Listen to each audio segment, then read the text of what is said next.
Welcome back to Good Day, where we love local, and there is so much Toledo history we know nothing about. But we've always been curious. We have. Dr. Ted Ligibel and Ted Long are here with how you can learn some very interesting facts about the Glass City while sipping some of Toledo's best brews and having a nice meal on top of it, too. Ted and Ted, thanks so much for joining us. Glad to be here. Yeah. Ted with 2 Ds? With 2 Ds? And 1 D. As far as I know. Love it. So you're going to be doing an event at the Oliver House in Warehouse District, technically? Is that the Warehouse District over there? Is it? It's on the South? outskirts, but I think they're included in the Warehouse District. Okay. Yeah. So But originally it was planned to be the location for the city. Oh, okay. They even started to break ground for the county courthouse there, Oh, which never see? ended up happening. You're already learning. I am. Already learning some interesting things. And this is what people will get an opportunity to do. Learn a little bit about this Toledo history. We'll walk them around the building and through the building. They'll have a great meal. On top of it, a little dog and pony show in terms of some slides, things that you haven't seen before. Okay. Yeah. Talk to us about those things we haven't seen before, or maybe some nuggets of some things that we will learn about. Well, for me, one of the things that I learned most about was who Oliver was. Yeah. You know, you hear the term Oliver House when you're talking about the building as a whole. And I had heard different stories about Oliver. I knew he owned a lot of the operations or real estate in the Warehouse District, but I found out he was this major hero of the War of 1812 at Fort Wayne and at Fort Meigs. So who knew? And we tell those stories as part of this program. Well, I didn't know that. No. It's the Oliver House. Yeah, We Oliver used to say And Oliver it's House. named for him. He actually didn't have anything to do with it other than he had owned all that land. But because he was considered a hero of the War of 1812, the people in Cincinnati, who were actually the ones that originally funded it and decided where it was going to go, named it in his honor because he was such a big deal. Wow. So, you know. We're already learning all sorts of interesting things. So folks are going to come into the Oliver House.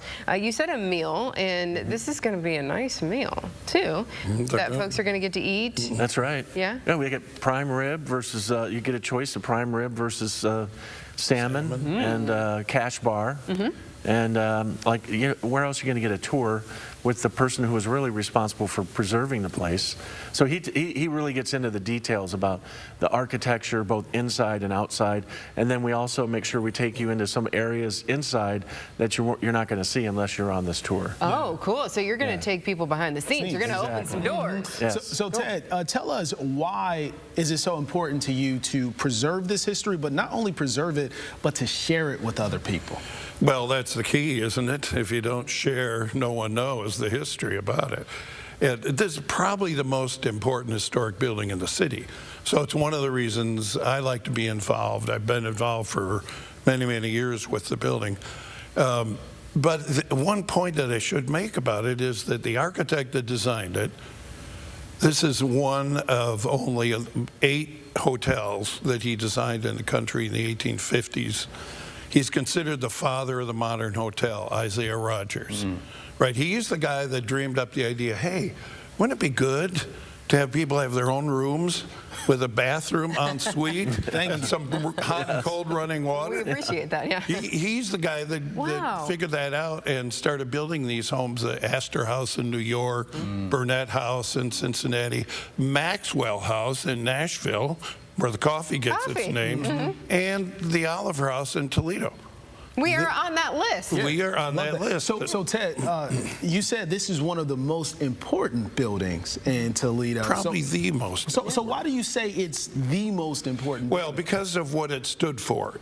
Toledo's just a growing city at that point, right? This is before the Civil War, 1850s. They're trying to get our feet on the ground.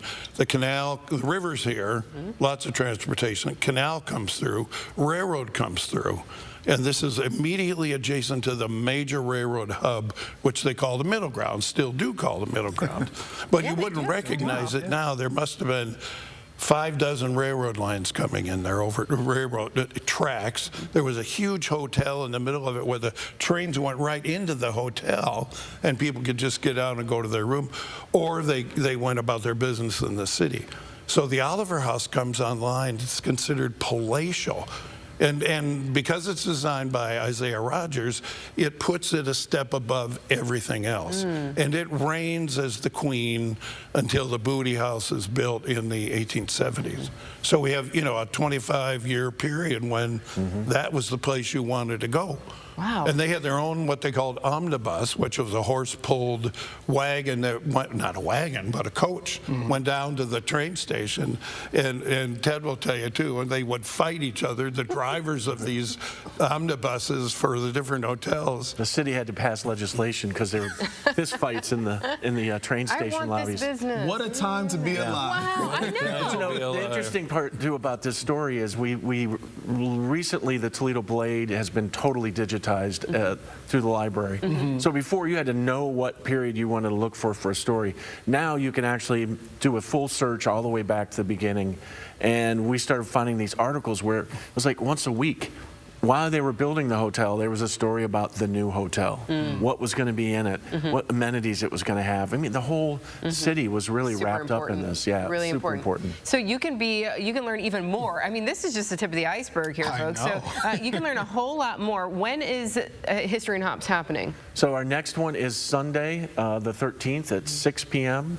And then following that is the following Friday, I think that's the 18th, and that's a 6:30 event. Wow. The tickets are on, you go to Maumee Bay Brewery, I think it's mbaybrewery.com. Awesome. Oh, and you get tickets there. Yeah. Dinner and a whole lot of history. A whole lot of history. So I'm assuming now that's why they call Middle Grounds Metro Park. I had no idea. Exactly. And now we know. Now we Yep, know. Thanks, that's Dad. exactly. And thanks to Metro Parks for doing that. Yes, And keeping thanks that to the history going. Apples for buying this place. Yeah, wow. This was a birthday gift to the current owner from her husband. Wow. When he asked what she wanted for her birthday. The Oliver She House. said the Oliver House. He said, okay. Okay. There you go. What a time to be alive, that's for sure. Ted, thank you for being here Yep, today. glad to be here. We appreciate Thanks it. for having us. Well, when Good Day returns, it's that time of year. We have yet another way for your kids to collect a haul of candy. Thank you for making Good Day part of this Thursday morning. We'll be right back.